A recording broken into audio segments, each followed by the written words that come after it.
একদা ভগবান বিষ্ণু গরুড়ে চড়ে কৈলাস পর্বতে ভ্রমণে গেলেন।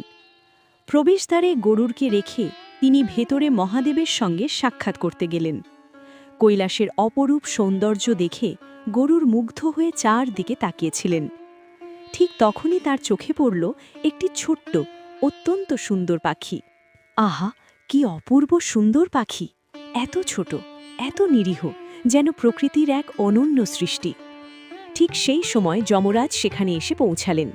ভেতরে যাওয়ার আগে তিনি পাখিটির দিকে গভীর বিস্ময়ে তাকালেন। গরুড় মনে মনে চিন্তা করে, যমরাজ কেন এমন করে তাকালেন? নিশ্চয়ই এই পাখিটির মৃত্যু আসন্ন। তিনি হয়তো একে নিতে এসেছেন। গরুড়ের মনে করুণা জাগল।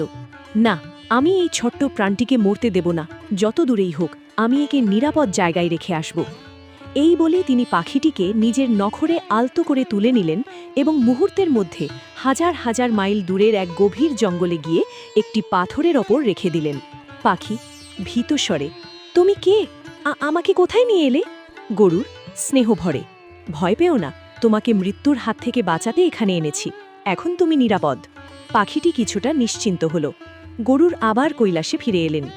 কিছুক্ষণ পরে যমরাজ ভেতর থেকে বের হলেন। গরুড় তার কাছে এগিয়ে গেলেন। গরুড় কৌতূহল ভরে, যমরাজ, আপনি যখন ভেতরে যাচ্ছিলেন তখন ওই ছোট্ট পাখিটির দিকে এত বিস্ময় নিয়ে তাকালেন কেন? যমরাজ মৃদু হাসলেন। গরুড়, আমি তখন ভাবছিলাম বিধির বিধান অনুযায়ী ওই পাখিটির মৃত্যু আজই হবে, তাও আবার এখান থেকে বহু দূরের এক জঙ্গলে একটি সাপের দ্বারা। আমি অবাক হচ্ছিলাম, এত ছোট একটি পাখি এত অল্প সময় এত দূরে কিভাবে পৌঁছাবে? গরুড় হতভম্ব হয়ে গেলেন। গরুড় বিস্ময়ে, তাহলে আমি কি তাকে সেখানে পৌঁছে দিলাম?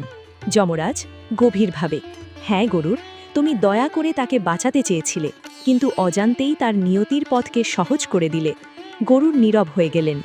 গরুড় চিন্তিত স্বরে, তাহলে সত্যি বিধির বিধান কেউ বদলাতে পারে না? যমরাজ ঠিক তাই, আমরা অনেক সময় ভালো করতে গিয়ে বুঝতে পারি না নিয়তি তার নিজের পথেই কাজ করে।